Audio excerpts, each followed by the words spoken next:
Good morning students. आज है वितान में पेज नंबर 14 राजस्थान की रजत बूंदे का अगला भाग। इसमें बहुत गहराई से स्थानीय स्तर पर वर्णन है। ध्यानपूर्वक सुनेंगे। इस विशिष्ट रेजा पानी को समेट सकने के लिए माने जो पिछले हमने बताया पानी का 3 प्रकार राजस्थान में, तो उसको समेट कर माने एक साथ करके जब आवश्यकता पड़े तब उसको संचित करके रखने के लिए सचमुच एक विशिष्ट कला है। कौन सी कला? कुएं बनाना। 4-5 हाथ के व्यास की कुएं को 30 से 60-65 हाथ की गहराई तक उतारने वाले चेजारो कुशलता और सावधानी की पूरी ऊंचाई नापते हैं। चेजो यानी चिनाई का श्रेष्ठतम नाम कुएं का प्राण है। काम कुएं का प्राण है। कौन सा काम? चिनाई, यानी कि धीरे धीरे गहरा हो तो गया खोदकर उसमें धंसकर मिट्टी अंदर न जाए, इसलिए इसमें थोड़ी सी भी चूक चेजारों के प्राण ले सकती है। अगर ऊपर से खोदा हुआ नीचे बैठा हुआ कौन है? जो खुदाई करने वाला है, उसके ऊपर मिट्टी धंस गई तो वहीं कुछ भी दुर्घटना हो सकती है। हर दिन थोड़ी थोड़ी खुदाई होती है। डोल से मलबा माने मिट्टी जो खोदने से निकल रहा है उसको निकाला जाता है। फिर आगे की खुदाई रोककर अनुभव माने अब तक में जितना काम हो चुका हो उसे आगे चिनाई की जाती है। मतलब उसको प्लेन किया जाता है कि ये जो दीवार है वो अंदर नीचे न धंसे। 20-25 हाथ की गहराई तक जाते जाते गर्मी बढ़ती जाती है और हवा भी कम होने लगती है। तब ऊपर से मुट्ठी भर भर रेत तेजी से फेंका जाता है। इसमें राजस्थान की विशिष्टता को बताई गई है। क्या कि रेत का टीला एक साथ पूरे का पूरा उड़ नहीं पाता तेज हवा तूफान में भी, और थोड़ी सी जो रेत हम फेंकते हैं ऊपर से तो चेलवांजी को काफी राहत देता है। कुएं की खुदाई करने वाला जो है उसको क्या कहते हैं? चेजारो। और बाकी लोग मोटा रस्सा बनाते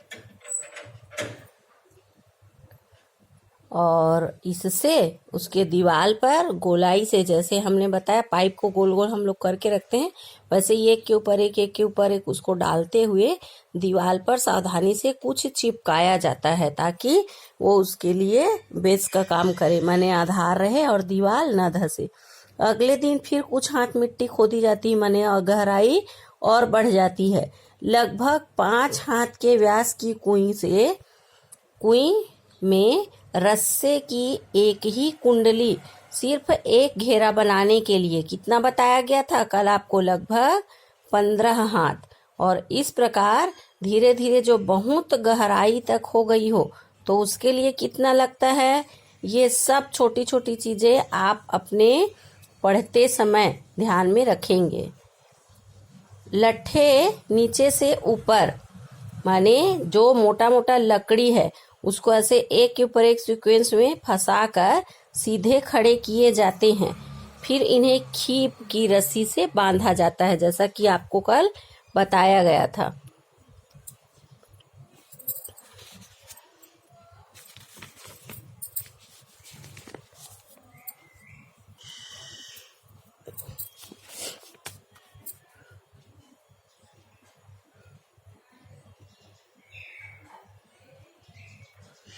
चित्र में आपको दिखाई पड़ रहा है छोटा सा गोलाई है। ये क्या है? कुएं का व्यास है और इतनी गोलाई से धीरे धीरे नीचे तक खुदाई करने वाला पहुंच चुका है। ऊपर कौन खड़ा है? रस्सी पकड़ा जो उस पर गोलाई से उसको डालते जा रहा है और उसकी चिनाई का काम कर रहे हैं।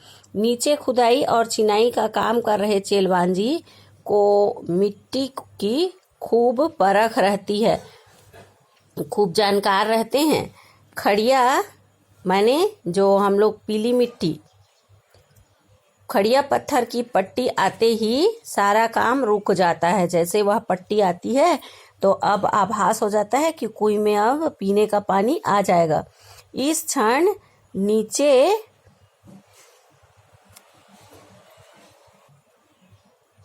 से माने ऊपर से जब देख रहे हैं काम खुदाई का हो रहा है तो जो नीचे रहता है कौन है? नीचे चेजारो जो खुदाई का काम कर रहा है तो उसको ऊपर आने के लिए कहा जाता है। जब वह बताता है कि अब खड़िया पत्थर आ चुका है, हालांकि ऊपर के रहने वाले को ये दिखाई नहीं पड़ेगा। कुएं की सफलता, कौन सी सफलता, कहाँ तक पहुंच गए, खड़िया पत्थर तक, उत्सव का अवसर बन जाती है, क्योंकि ये बहुत शुभ काम माना जाता है कि खड़िया पत्थर तक पहुंच गए जी, बहुत ज्यादा गहराई के बाद। यूं तो पहले दिन से काम करने वाले विशेष ध्यान रखना होता है। परंपरा रहती है कि जो चेजारो है, जो चेजा काम कर रहा है वहां पर, उसका ध्यान रखा जाए। पर काम पूरा होने पर तो विशेष भोज का आयोजन होता था कि कुएं की सफलता हुई, सफलतापूर्वक एक कुएं की खुदाई हो चुकी। चेलवांजी को विदाई के समय ये प्राचीन परंपरा थी कि जो खुदाई का काम किया है, कुएं सफलतापूर्वक जिसने खोदी है, तरह तरह की उसको भेंट दी जाती थी। चेजारों के साथ गांव का यह संबंध उसी दिन नहीं, अनेक दिन के लिए ही नहीं रहता था। यह प्रथा होती थी। कौन सी प्रथा? आच प्रथा, नीचे बताया गया है उसके बारे में। उन्हें वर्ष भर के 30 त्योहार, विवाह आदि अवसरों पर नेंग भेंट दी जाती थी। माने ऐसा नहीं है कि कोई खुदाई करने के बाद उसकी कीमत दे दी गई। ये किस समय की बात है? प्राचीन समय की, जब राजस्थान में परंपरा ही थी, कुएं खोदते जाते थे और सफलतापूर्वक कुएं खोदे पर उत्सव मनाया जाता था। उसका जो चेजारो होता था, जो वहां पर खुदाई का काम किया रहता था, उसको समय समय पर भी पूछ परख की जाती थी। फसल आने पर खलियान में उनके नाम से अनाज का एक अलग ढेर भी लगता था, एक हिस्सा उनके लिए रखा जाता। अब सिर्फ मजदूरी देकर भी काम करवाने का रिवाज आ गया है, क्योंकि अभी का समय है, ये एक परिवर्तन है कि जितनी कुएं की खुदाई किए और उसकी कीमत उसको दे दी गई। यहाँ पर चित्र में आपको दिखाई पड़ रहा है लट्ठे, माने जो मोटे मोटे लकड़ी हैं, उसको सीक्वेंस में ऐसे गोलाई में बांधकर फिर उसको लगाया गया। कहाँ पर? कुएं में। कई जगहों पर चेजारों के बदले सामान्य गृहस्थ भी इस विशिष्ट कला में कुशल बन जाते थे, अनुभव के आधार पर। जैसलमेर के अनेक गांवों में पालीपान ब्राह्मणों और मेघवालों, अब अनुसूचित जाति के अंतर्गत जो आते हैं, के हाथों से 200 बरस माने लगभग 200 साल तक पहले बनी कुइयां आज भी बिना धसे पानी जुटा रही हैं, क्योंकि पानी की समस्या बहुत अधिक होती है। सामान्य पानी मिल भी जाए, पीने का पानी। कुएं का मुंह छोटा रखने के 3 कारण हैं। ध्यानपूर्वक सुनेंगे, ये सब ऑब्जेक्टिव क्वेश्चन भी है, जो प्रैक्टिकल एग्जाम होगा उसके लिए भी है। अब बताया जा रहा है कारण, कुएं का मुंह छोटा क्यों रखा जाता है। इसमें 3 कारण हैं। पहला, रेत में जमा पानी से जो इकट्ठा हुआ है, कौन सा? रिसा हुआ पानी की बूंदें बहुत धीरे धीरे रिसती हैं। दिन भर में एक कुएं मुश्किल से इतना ही पानी जमा कर पाती है, उसमें 2-3 घड़े भर सकते हैं। तो कुएं रात भर पानी की मात्रा, माने कुएं में जो धीरे धीरे करके रिसता है, कितने घड़े भर सकते हैं? 2-3 घड़े। यदि कुएं का व्यास बड़ा हो तो कम मात्रा का पानी ज्यादा फैल जाएगा, माने पानी को फैलाकर जब रखेंगे तो वह उतना संचित नहीं हो पाएगा, ऊपर निकालना उसको संभव नहीं होगा। ये एक कारण हुआ किसका? कुएं का व्यास छोटा होने का। दूसरा कारण है, छोटे व्यास की कुएं में धीरे धीरे रिस कर आ रहा पानी 2-4 हाथ की ऊंचाई ले लेता है, माने गहराई अधिक है तो धीरे धीरे जगह कम होने के कारण वह ऊपर आ जाता है।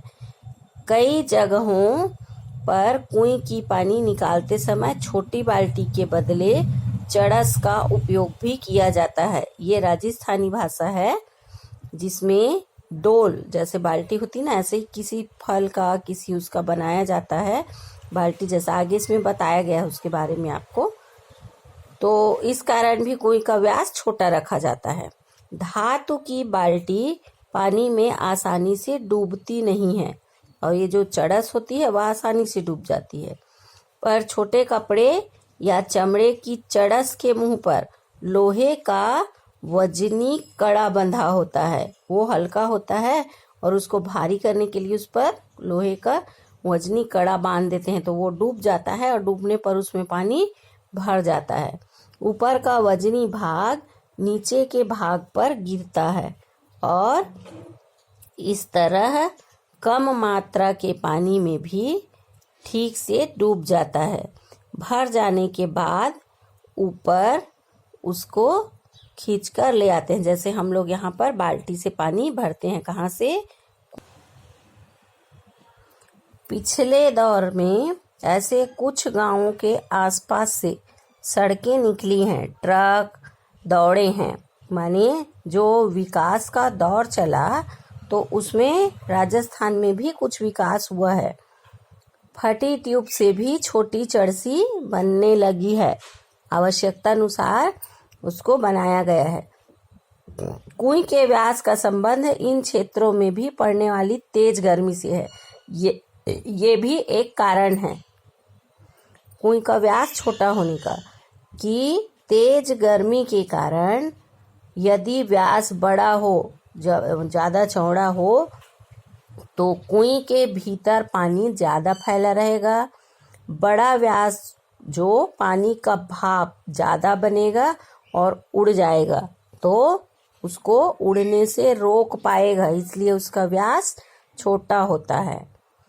कुएं को उसके पानी को साफ रखने के लिए ढक कर रखना जरूरी है। ये कौन सा कारण है?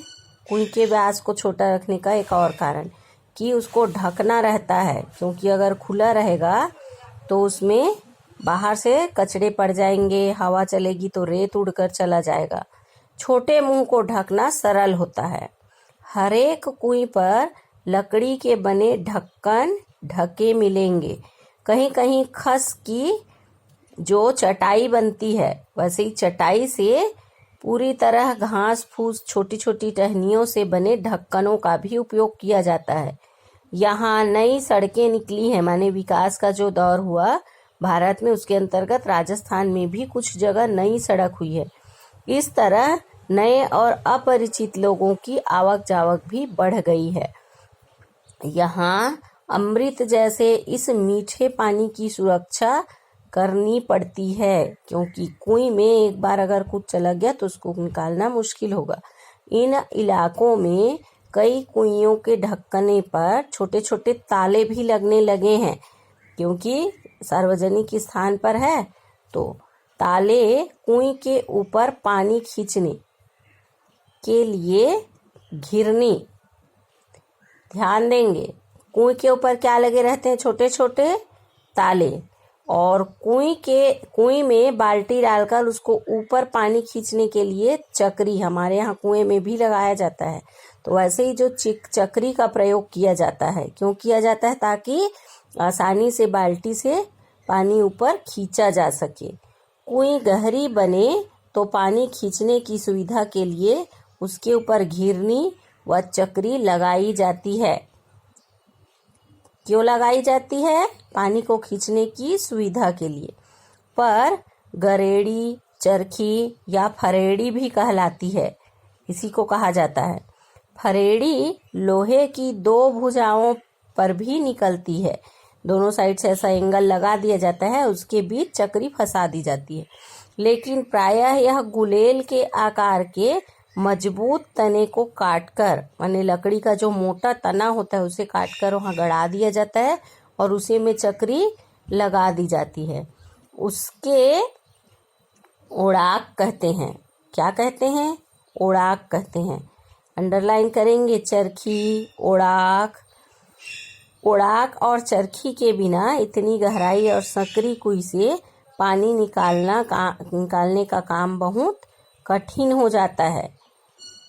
ओड़ाक और चरखी चरसी को यहाँ वहाँ बिना टिकाए सीधे ऊपर खींच लाती है। चरखी का एक काम और है कि दीवालों से न टकराए, सीधे ऊपर आ जाता है। पानी बीच में ही छलक ना जाए, इसके लिए वजन खींचते समय इसमें सुविधा रहती है। और आगे इसमें बताया जा रहा है, खड़िया पत्थर की पट्टी एक बड़े भाग से गुजरती है। चूंकि ये पृथ्वी की बनावट है, माने वहाँ पर काम ये चल रहा है, तो भौगोलिक जो स्तर होता है वह कहीं 1-8 किलोमीटर या थोड़े जगह के लिए नहीं होती। इसलिए बताया जाए, वृहत रूप से पत्थर की एक बड़ी पट्टी वहाँ पर से गुजरती है, इसलिए पूरे हिस्से में एक के बाद एक कुएं बन जाती है। काम क्या है, वास्तव में खड़िया पत्थर तक पहुँचने के लिए ही कुएं को खोदा जाता है। तो कई किलोमीटर क्षेत्र तक वो खड़िया पत्थर वहाँ पर रहेगा, तो वहाँ एक से अधिक कई कुइयाँ बनाई जा सकती हैं। ऐसे क्षेत्र में एक बड़े साफ सुथरे मैदान में ध्यान देंगे कितने 30-40 कुइयाँ भी मिल सकती हैं आसपास के कई किलोमीटर तक, जिससे पानी ले जाया जा सके पीने के लिए। हर घर की एक कुएं, परिवार बड़ा हो या एक से अधिक हो, ताकि अपने अपने कुएं से समय पर पानी खींचकर ले जाया जा सके। निजी और सार्वजनिक संपत्ति का विभाजन करने वाली मोटी रेखा कुएं के मामले के बड़े विचित्र ढंग से मिट जाती है। निजी माने प्राइवेट और सार्वजनिक जो सबके लिए होती है। हर एक की अपनी अपनी कुएं है, क्योंकि पानी की जरूरत तो सभी को रोज रहेगी। कुएं को बनाने और पानी लेने का उसका अपना हक है। भाई, जिसने कुएं बनवाया है वो पानी ले सकता है। लेकिन कुएं जिस क्षेत्र में बनती है वह गांव समाज की सार्वजनिक जमीन है। जैसा कि आपको बताया गया, ये धरातल की बनावट पर आधारित है कि यहाँ से वहाँ तक जहाँ खड़िया पट्टी पाई जाएगी। तो ऐसा तो है नहीं कि अपने अपने घर के अंदर हो, ये सार्वजनिक जमीन है। उस जगह बरसने वाला पानी ही वर्ष भर नमी की तरह सुरक्षित रहेगा और इसी नमी से साल भर कुइयों में पानी भरेगा। हर नई कुएं का अर्थ है पहले से तय नमी का बंटवारा, माने उसी नमी से पानी, यदि वहाँ पर 2 कुएं हैं तो दोनों में आ रहा है। यदि 4 या 6 हो जाए, 8 या 10 हो जाए, तो उसी नमी को उन कुइयों में भी सोख कर वह रिसाव करेगा। तो इसलिए ऐसा माना गया कि उसी नमी का बंटवारा हो गया। इसलिए निजी होते हुए भी सार्वजनिक क्षेत्र में बनी कुइयों पर ग्राम समाज का अंकुश लगा रहता है। ध्यान देंगे, प्रश्न में दिया गया है कि क्यों अंकुश लगाया जाता है। क्यों है? क्योंकि नमी सार्वजनिक है, एक से अधिक कुइयां होंगी, रिसाव उसमें बट जाएगा।